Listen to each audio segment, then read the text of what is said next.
My father was a World War II veteran.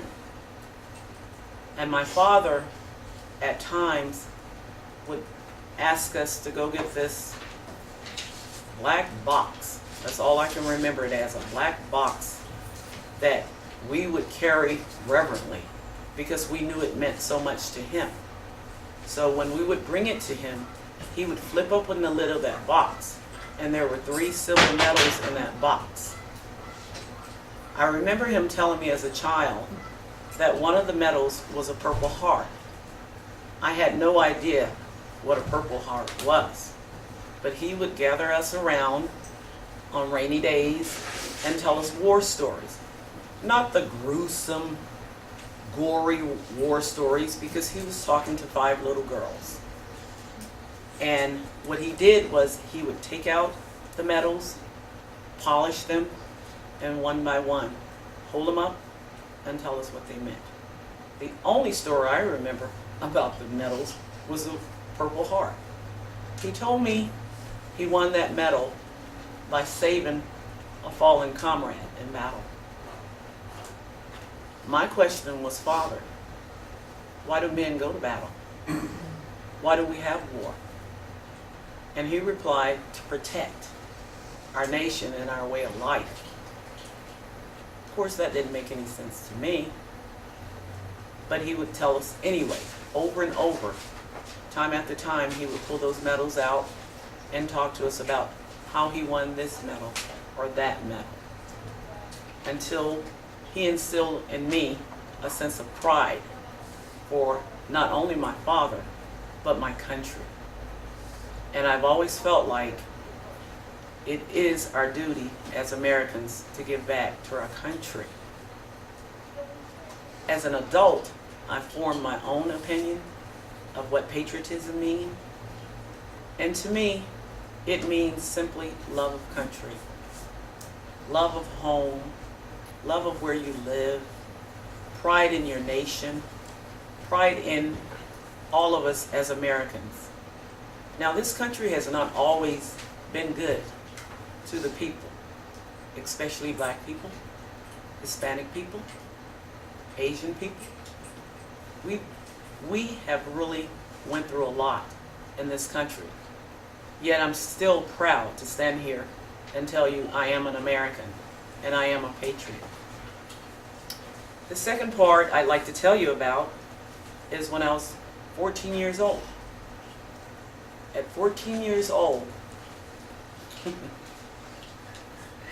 at 14 years old, I was drafted into the U.S. military.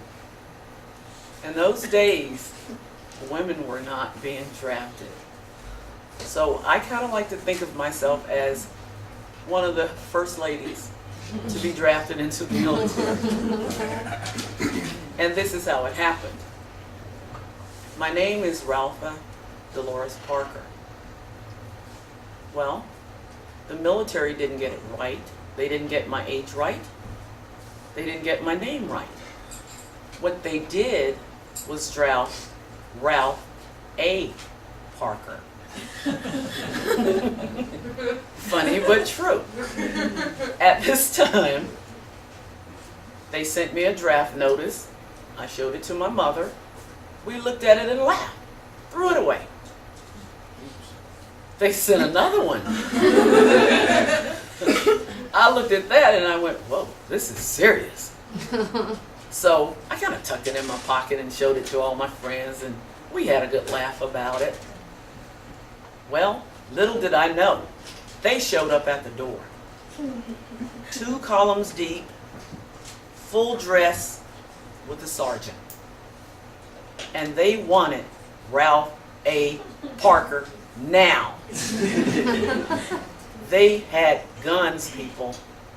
They were ready to come in and take that person if they had to. I laughed.